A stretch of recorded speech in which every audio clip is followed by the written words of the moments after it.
Okay, good. Anyway, let's get started. Otherwise, we have schedule issues.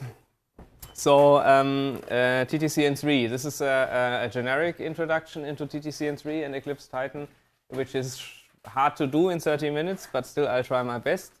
Afterwards, we will talk a bit about what we do in Osmocom and what are our test suits and what's the state of those test suits.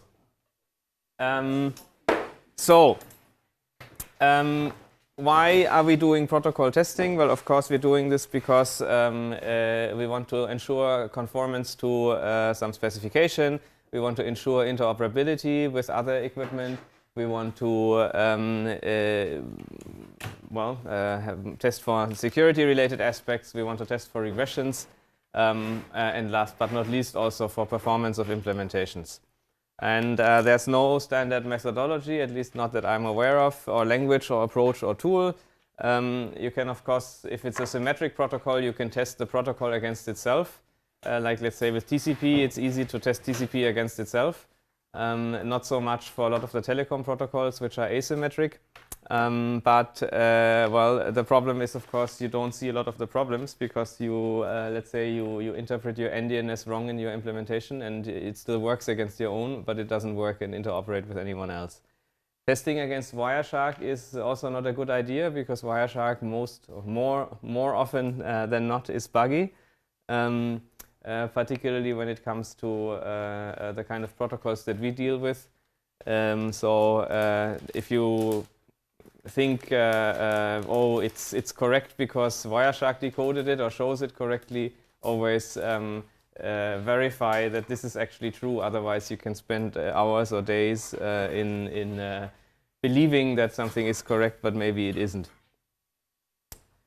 Of course, people do custom implementations of test suites and test protocols. Python is a very popular language in that area.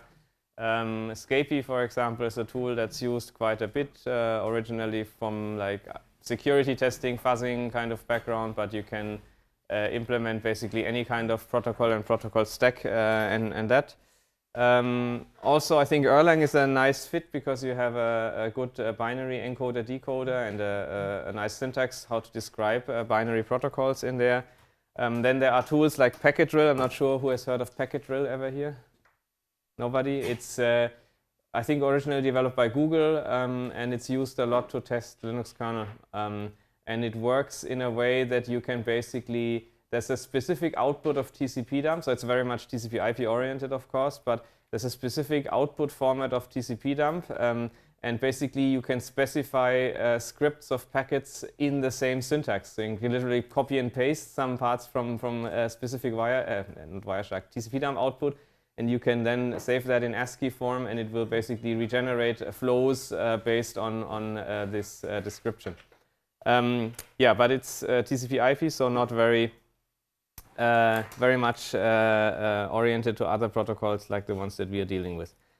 So, well, I don't need to tell you about this. I use these lights in other contexts. I mean, you know that I've been doing telecom-related stuff. And TTCN3, every so often I read about TTCN, not specifically 3. In some specs, and I did some research and basically always discovered, well, it's not interesting because there's only proprietary tools and those are not accessible, so it wasn't possible to do anything with it in free software world. The TTCN3 language is a domain-specific programming language, and it was just specifically made or created for doing protocol conformance tests. History goes back to the 80s, so it shares something with GSM there and a lot of the other telecom protocols. TTCN3, the third incarnation, exists since about 2000. And it's used apparently quite extensively in the classic telecom sector. So it's used in, for example, you can find papers where Nokia publishes how they test their SGSN with it, or you can find other papers from Ericsson, how they test all their core network elements using TTCN3 test suites that they have created. So based on conference papers and publications, you can see that this is used extensively, but not in a very public way. ETSI has published a couple of so-called abstract test suites. That's a set of tests written in TTCN3 for a number of protocols, which many people are not aware. There's a quite comprehensive IPv6 test suite, for example, which you can use to test an IPv6 implementation. The same goes for zip diameter, electronic passports, so the protocols you use with machine-readable travel documents, digital mobile radio, of course with LE and not EL. So DMR has an abstract test suite published in TTCN3, also for 6LoWPAN, for example.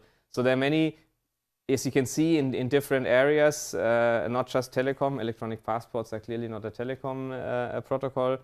But there are also some other specification bodies that have tested, have published test suites.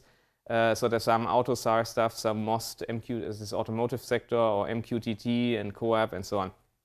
Until 2015, though, only proprietary compilers existed, which reflects my previous experience, and it was basically out of reach for us. In 2000 already, Ericsson internally developed a TTCN3 toolchain, that's compiler and runtime and executor and so on, which they have apparently used quite a bit internally. Of course, not a lot of details are known, but some papers have been published. This used to be commercially available proprietary software. They also licensed this to third parties, so it was an Ericsson product that you could license as an external entity. It's about 300,000 lines of Java and 1.6 million lines of C++, so it's a quite comprehensive product. And in 2015, they released this as open source software under the Eclipse Foundation, under the umbrella of the Eclipse Foundation. Doesn't mean that you need to use an Eclipse IDE to develop with it. It's not just the compiler, but this includes lots of documentation and lots of protocol modules, which we'll come to in the Osmocom context, as well as so-called test ports. There's also a module for the Eclipse IDE, but I think I used it one day or so, just to use some of the examples they published. There's a log file viewer and filter and analyzer and a parallel test executor, so you can even run distributed tests across many nodes in a network, and the Eclipse test executor will take care of starting all the different processes on the different machines and running them and aggregating the results back and so on and so on. So finally, we can use TTCN3 in open source software. How does the workflow look like? Well, first we have a human developer that writes some code in TTCN3 in this programming language, which results in the creation of what they call an ATS, an abstract test suite. The abstract test suite is compiled by the TTCN3 compiler into C++. So you generate from TTCN code, you generate C++ code. You can then, of course, link in some other C or C++ stuff that you have around. So if you have maybe some existing implementation for implementing a checksum algorithm or something like that, you can just link those functions in and use them. And then you have the C++ code that you just use normal GCC or G++, and I'm quite sure you could also do LLVM Clang stuff if you wanted to. It's just C++. And then you get a binary executable in the end that you can execute. So this means it's not an interpreted language, it's not a scripted language, it's a strongly typed compiled language, and strongly typed is extremely useful in testing because you don't want a lot of errors only to show up during execution, but you want to make sure even before you compile it or while you compile it that it will work, and it's so very different from a Python experience in that sense. The terms they use is ATS, the abstract test suite, that's the source code, and the ETS, the executable test suite. But well, I mean, acronyms everywhere, but we know that. So what's interesting language features? We have a comprehensive type system. What does that mean? We will look into it. We have parametric templates because what do you do in protocol testing? You do encoding of messages and decoding of messages and matching received messages against how those messages should look like. So you have some expectation about what you receive and you can match against that. You have an automatic and comprehensive logging framework that will basically you don't need to explicitly log some stuff. That's very rare actually. because at lots of events, the test suite will automatically log everything interesting, so you don't need to do much there. It has a built-in notion of test cases, test suites, of verdicts as a result of tests, and as I said, you have this runtime executor that takes care of starting that.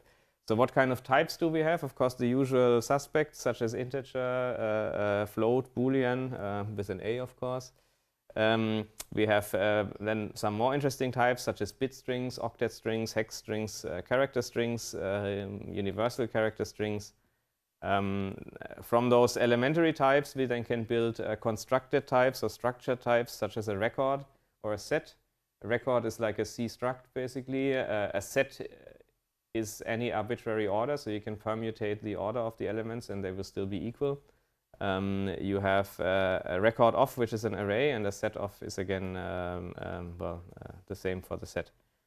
The verdict type is quite interesting because it's basically a built-in type that can only get worse and never get better. So you run a test and you say, well, the verdict is pass or fail or error or whatever. And if any part of the code ever set it to fail, even if it didn't terminate the test at that point, any later code that would say, oh, verdict is pass, is just completely ignored because somebody else has already said fail. And each component, and they speak of parallel test components, which you can think of processes or threads, all of these, each component has their own verdict, and all the verdicts get aggregated. And of course, the worst verdict wins, so you always get the result of what was the worst, basically, from those. Structure types, well, it's just like structure types in any other language. You can basically have fields, so you have a record constructed of 3 fields, integer, here an integer field, and character string, and a Boolean field. What's interesting here is that you have an optional notation, so you can say this can be there or cannot be there, and you can even further specify conditions and so on, in which this might be needed in encoders and decoders. You have unions, of course, so here we have a union from an integer and a character string. And the nice part compared to C or C-like languages is that you don't have to have an explicit information which of the union members is chosen. So in C, you would normally have a union and then a struct encapsulating the union with a field, an enum or an integer that tells you which of the union elements have been chosen. And here in Titan, this is built in. So you have a built-in function called isChosen. So you can match on if is chosen union.field1, and then you have some code handling that. So that's built in. Also, we have a way to prevent ever using uninitialized fields or uninitialized memory, because all the variables or fields in structure types are always assigned unbound value. It's a magic value called unbound. And if you ever try to send something that has any part of it unbound, so you have a structure or record and you send it to some remote site, if there's any field that's unbound, then it will crash basically at that point and tell you that you tried to send something that is not bound. So you can never use uninitialized variables or structure members. If you want, in these optional cases, if you want to say, well, this element is not to be sent, then you say omit. You basically assign the magic value omit to that variable or to that field, and that will tell the Titan runtime that it's intentional that you do not want to send this particular element or variable. So that's the case. You can subtype, so you can say, well, I have an integer that goes from 1 to 100, and if ever somebody tries to assign a value that's different, it will crash. You can have the same for characters. You can combine lists or ranges with discrete values. So you can say there's an integer that can be 1 to 5 or 7 or 9. You can have length of. So this is basically you define a record of 0 to 10 numbers of integers, like an array, a variable length array, which can have 0 to 10 elements. And you call this new type rec_of_int. You can basically say, I define a character string that must have a carriage return line feed at the end. and things like that, which is very useful, again, because any violation of these type definitions would basically create failures either at compile time, if it's already known, or then at runtime when you go to that, come to that point. In templates, that's basically the one really strong concept of the language. Templates allow you to, in both ways, to either send the so-called send templates and receive templates. The receive templates are, I think, the more obvious of the two.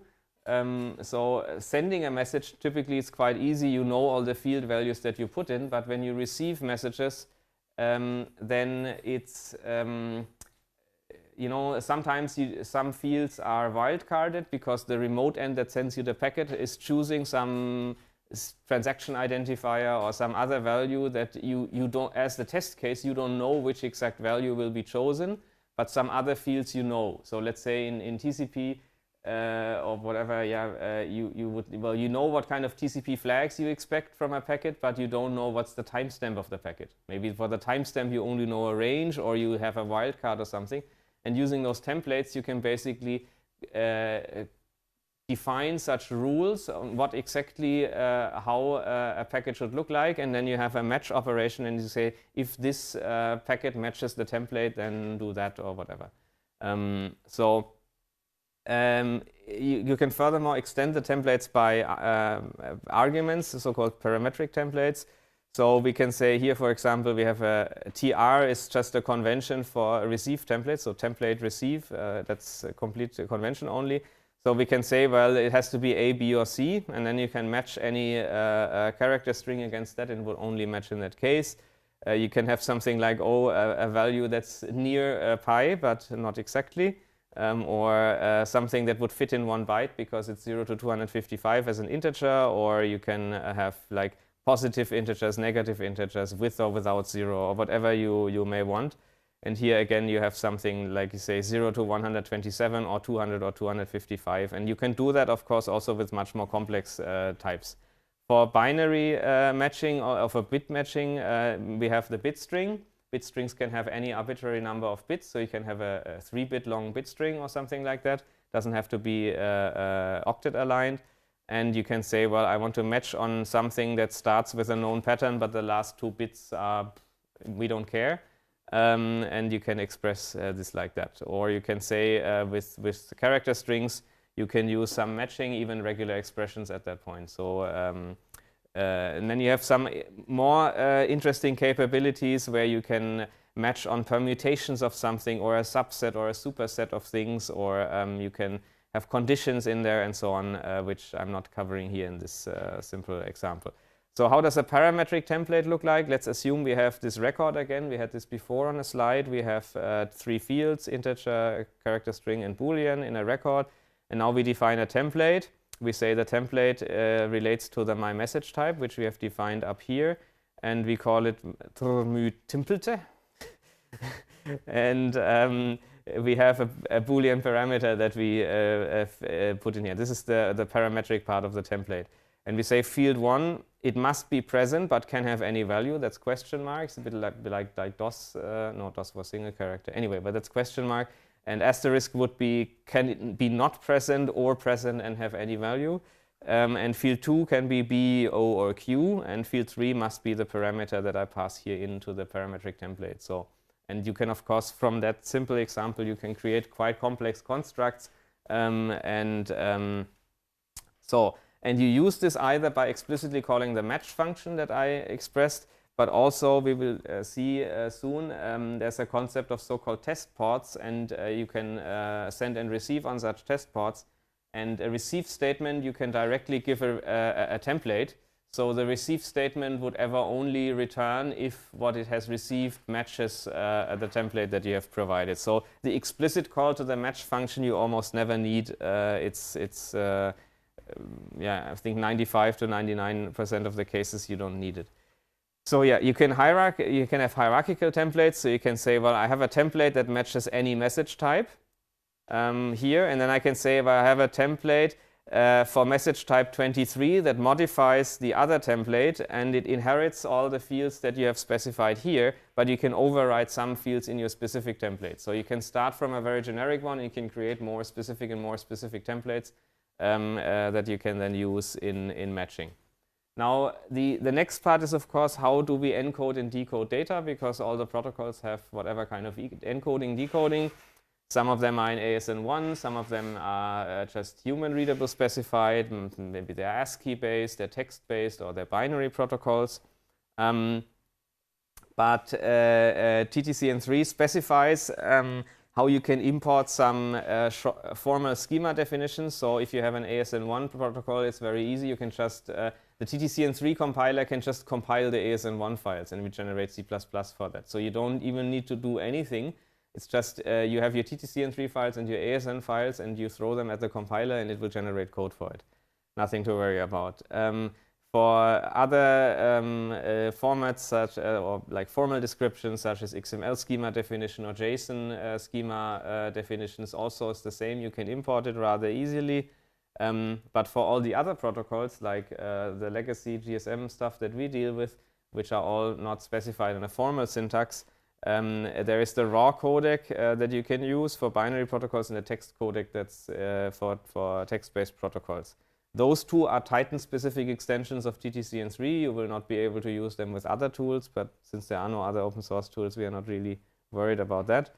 And the codecs now express how do you get from a concrete binary or on-the-wire encoding to an abstract representation of this that Titan can deal with, and vice versa. And the nice part about this is that you do this declaratively. So you never, like in C or in other languages, you would normally write, okay, if the first byte is that or that, then do whatever, blah, blah, blah. So you have an imperative description of how the parser or encoder works, but with Titan, it's a declarative description. So what does that mean? Well, if you look at the UDP header definition, this may look a bit weird if you think, okay, well, in C, I just have one struct that has a couple of unsigned integers. So this is a bit more complex. But, of course, this works for even the most complex protocols and not just for something that maps very nicely to a C struct. So we first define an integer that is basically 0 to 64K. And we define it has a 16-bit field length, it has no sign bit, and it has a last byte first field order, byte order in there. You can also specify a bit order and all kinds of things. So we first define as basically what's a U in 16T in network byte order. And then we say, well, the UDP header has a source destination port, a length, and a checksum. And we define the field order is MSB, which basically means it starts with this field in the struct. Not from the bottom up. And then we define a UDP packet, which has a UDP header in front and an octet string as payload. And then we say, in the header, actually, we have the length of header and payload together. We store in the len field that's a member of the UDP header. So basically, you can declaratively express that there is a length field, and it covers this part of the packet. And both the encoder and decoder will use this. So if you ever send a packet, you never have to specify the length. The encoder will do it. And if you receive a packet, the decoder will use the length value from there, and it will truncate. So if, let's say, the packet is longer than the length value, it will truncate and will give you a warning that there's data remaining while you're decoding the binary data. If you look at a GTP header, that's now more a telecom example. You can say, well, okay, we have, so this bit 1 and oct2 and so on, all these types you first have to define, but there's some normal header files that you just include. So you have, let's say, a checksum present bit, a RT present, I don't remember what this is, or a key present bit. These are basically bits that indicate the presence of other optional fields here. And then you basically say, well, the checksum field, which is defined here, has a presence condition of either csum present is 1 or RT present is 1, and something like that. So again, you describe and you declare how your message is formatted, and then it will basically create the code for parsing and encoding the data according to the description. I think this is extremely nice. I'm surprised that we don't have such features in other languages or tools. At least I've never seen anything like that. And it's extremely comprehensive because you can even express something like pointers. If anyone has ever looked at how SCCP is implemented, you actually have relative byte offset pointers to other optional fields in the message. You can express that in there, and all kinds of other craziness that you can do. The same exists for text-based protocols. So this is MGCP, which of course we have in Osmocom, as we heard yesterday. And I can define the different parts of the protocol here this way. So I say, well, a transaction ID is a number with decimal digits with length of 1 to 9 bytes. And I say an MGCP endpoint is something that has to have an @ character somewhere. The version number has 2 decimals interspersed with a dot in the middle. And it has to begin with MGCP at the string. So, and then I use these elements and I compose basically the MGCP command line from that. I say, well, the field separator between the individual fields can be a space, or it can be a tab, multiple tabs or multiple spaces, or a combination of multiple tabs and spaces. And the entire MGCP command line must end with a CRLF or well, an inverted CRLF with in opposite order and so on. So you express all these things, and then you can just throw an MGCP message at it and will completely decode it in an abstract representation. Program control statements are just like any other language. So if you're coming from C or C++ or Java or Python, it's not really going to be a surprise. You have just the switch statement becomes select for whatever reason, but otherwise you have if, else, for, while, do, while, go to, labels, even go to, break, and continue. Now we have these abstract communication operations, which mean, well, we need to exchange data somehow with our implementation under test. And TTCN 3 introduces a concept of test ports. This is not a TCP port or a UDP port or a socket or something. It can map to one, but it's a much more abstract concept. You can think of it like pipes or some method by which one part of a system can exchange data with another. You have a send and receive operation. The send operation is always non-blocking, so there are queues inside that will basically enqueue the message, and you can send any literal value, constant, any variable, any specific value template, and so on. The receive operation is normally a blocking receive operation, so it will block until it has received something that matches the template that you have specified. And again, you can specify, of course, literal values. That's not so, but the template is the really nice part that you can do. But the problem now is, of course, well, if the receive blocks, how can we wait for any n of different events? Excuse me. And that's where some interesting program control statements and behavioral, they call it behavioral statements, come in, which can do all kinds of interesting things. And look at an example here. Well, you say basically, if you have a code like this, p.receive x and p.receive y, these are sequential and blocking statements. So basically, the first statement waits until whatever matches x appears on the top of the queue of p, and then you do receive y. But what if the two receive in opposite order? Then you block indefinitely. So that's not very useful. So that's why the alt statement is introduced. So you can basically say, this is an example, well, I'm sending some request to some implementation, I'm starting a timer, and then I have this alt statement, which means, well, either we receive something that matches our response template, or we receive anything else, or the timeout happens, and then I have clauses that specify what happens in these respective cases. And this square brackets at the beginning is a guard condition. People coming from Erlang will know what that is. Basically, it enables or disables this particular alternative based on some value, which is really nice for state machines. So you can say, well, this line only applies if the state is such and such in your state machine, and so on. Now, that's nice, but still it's rather explicit. So you have to write a lot, and you always have to start a timer and handle a timeout and so on. So that's okay, first, before we go there, sorry, it's one more slide about the repeat statement. So basically, in the normal else statement, we will execute that section and then continue at the bottom. So Basically, the first alternative that has arrived will be executed, and then the program flow continues after the entire alt block. The repeat statement is basically something to prevent that. So let's say you have a protocol where you have some requests and responses, and at random intervals, the other side also sends you a keep alive request, and you need to respond to that.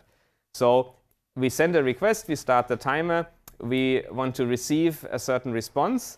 But if we receive a keep alive, then we send some response or whatever, and we repeat, which means we start again at the alt statement. So that happens in between, but it doesn't affect our actual test logic that is being performed.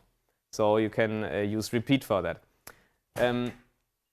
Interleave is now an alternative or is a different behavioral statement, which basically means I have these 3 events that all should happen, but I don't care about what the order is. So each of those must happen exactly once, but they can happen in any order. We don't care. And that's what you can express here. And then in asynchronous telecom stuff, that's actually fairly common behavior, because you know some things need to happen. Let's say authentication must happen at some point, but the spec doesn't say when exactly the authentication has to happen. But somewhere in the overall transaction, authentication at some point must happen. And then you can use the interleave statement for such situations, which will guarantee that each of the events has happened once, but all of them have happened. Now, as I said, it's a bit verbose, because if in every small part of the code you have to start a timer and explicitly handle the timer, it takes quite a lot of lines of code. This is where alt steps come in. So an alt step is sort of part of an alt statement that you can abstract out and share and reuse. So we define here an alt steps like a function definition, but it's not a function, it's an alt step, which says, well, if we receive a ping from the other side, we send a pong. Or if the guard timer times out, then we set the verdict of the test case to fail with this description. So the test fails if the timeout is happening. So we define this my alt step. And then the my alt step can be used in any other alt statement. So we say, well, we send something, and if we receive whatever, we do whatever handling, but we can also execute the my alt step. And then we don't need to repeat all the lines that we have in this alt step in every of our alt statements in the code. So we can abstract that away, and it even goes further. We have so-called default alt step activation, which means we can basically say, at some point in our code, we can say, well, activate this alt step ping pong, and then this will basically become a background action that will happen all the times in any receive statement or any other alt statement. So if I do something like this, then whenever my code at any point receives something that matches tr ping, we will send a tr pong in response. But we don't have to handle this in all of our code anymore. We can focus on the actual logic of the test, and all the default stuff is a default activation. Code in TTCN 3 is written in so-called modules, a bit like Python modules. They also have import statements. The syntax is slightly different. And a module consists of definitions that contain a so-called control part or other elements, such as module parameters. And whenever you declare something not as a normal variable, but as a module parameter, then it automatically sort of appears in your config file for the test suite. So if you want to have a certain value configurable, let's say an IP address of your device that you want to test, you don't have to manually somehow make that configurable, but you just move your variable that holds the IP address in this special module parameter section. And then if you execute that, if you run the module, you can specify a config file. And in the config file, you can override all the variables that have this module parameter part. You define your data types, your constants, your templates, you define your communication ports and your actual test components, your functions, your alt steps, your test cases, and all of that together then builds modules. And you can import definitions from other modules. You can also have private alt steps or private functions that cannot be imported into other modules. And you have something that's a little bit like inheritance, but it's not. So it's not an object-oriented language, but you have something that's a little bit like inheritance. So you can basically say some component extends another component, and it will basically inherit all the fields and definitions and so on of another module, but you can extend them. So it's a bit like poor man's inheritance. Okay, real-world examples. Let's quickly look at that. I think we are running out of time by far. So let's quickly try to look at some code. And we talk about the Osmocom side anyway in a short time. So let's look at, I don't know, the BTS test suite, for example. So if we look at the BTS test suite, we will, well, this color is not matching well with the daylight here. So I'm switching off syntax highlighting. So yeah, you see lots of import statements, all the different things we import, and so on and so on. We see this module parameter section. That's what, oh, set no spell. That's what I described. So basically we define, we have a character string module parameter RSL IP, and the default value is this. But you can basically just in the config file specify that, and it will override the compiled in default. So this is how you make parts configurable, and so on and so on. But let's look at an explicit test case.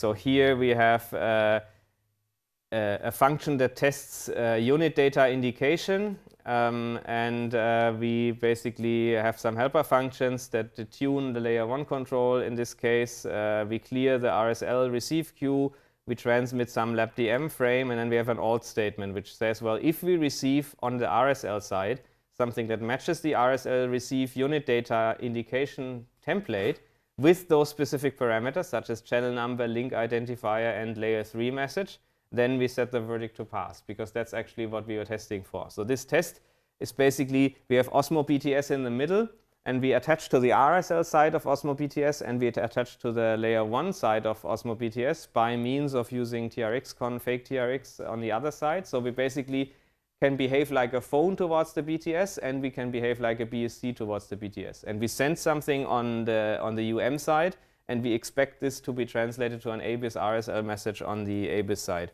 That's what we do. If we receive anything else, we repeat. So basically, we ignore any crap that the BTS is sending us, but we make sure that we receive that one particular message, that we send a message here, and we expect to receive it on the other side of the BTS.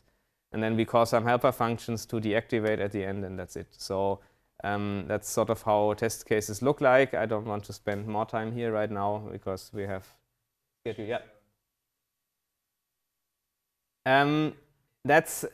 I have implemented timeouts, yes, on a global level. So if we have, I have a timer here, a guard timer, the G guard. Also G is the convention again that I use for global variables. And if we look at the GT guard, there's an alt step for the T guard timer. That's one of these, well, whenever this happens in the background, and we activate that in the initialization code somewhere. Yeah, there's here the handler initialization function that says, well, start the T guard timer and activate that default alt step. So basically, whenever this guard timer in the background will expire, it will call that alt step, and that alt step, if we go back to that, it will set the verdict fail, and it will say self-stop to terminate the component, basically. So that's what I'm saying. I mean, you don't need to rewrite that all the time, but you just do that once, and it will run in the background, and you will fail when it fails. Okay, now. Yeah, logging. As I said, lots of things get automatically logged. You don't need to write that yourself. So for example, any encode and decode operation can log let's say you're decoding some binary stuff, it will log you a hex dump of the binary and will log you the abstract decoded value that after the decoding. So you can really trace the code. And any component sending or receiving something, that will be logged automatically. And you even have a log format tool for formatting the data nicely. We will look at that in the next example. So this is an example log output, which is very hard to read. But you can see basically here it says sent on GTPC. to system blah blah blah and GTP1 control unit data. So this is from a GTSN test or something like that. It basically says we have sent this abstract message, and then it will actually say this message was mapped to blah blah blah, and this is the binary encoded part of the message that it has generated. But this is not nice to read, so that's why there is TTCN3 log format, which will log it to you like this, which is really nice. So you get a JSON-like, JSON-similar syntax of the message. So it's exactly the same log files, just post-processing that will show you the message like this, and it's much more readable. And this is the binary outgoing message that it was mapped to.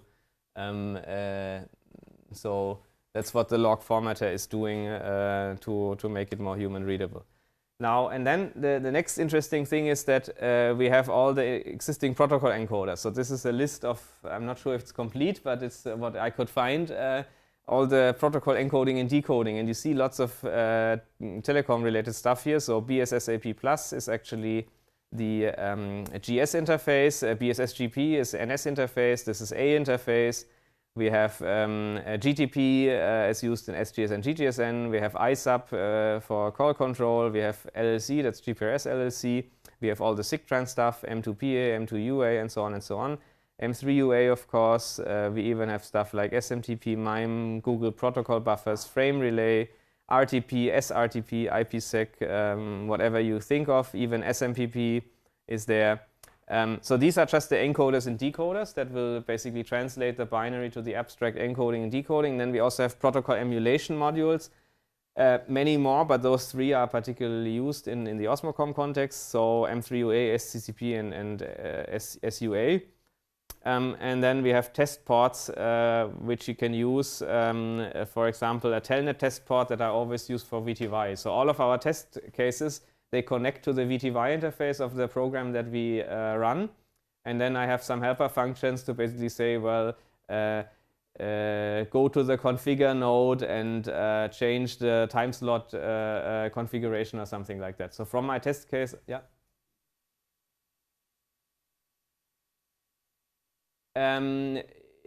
Yes and no.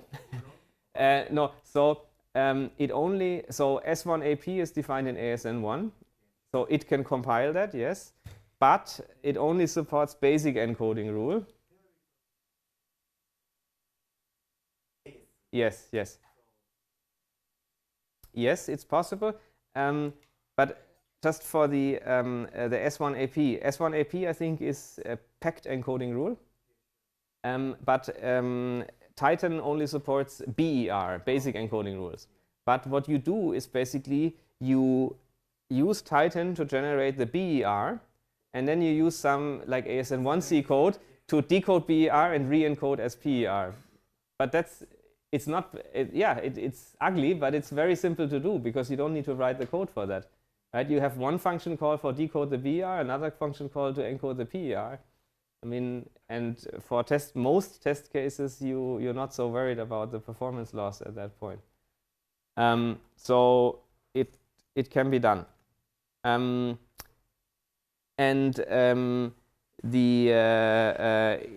They have what they call mobile layer 3, is what Ericsson calls it, and mobile layer 3 includes GSM, UMTS, and LTE layer 3 messages, encoding and decoding.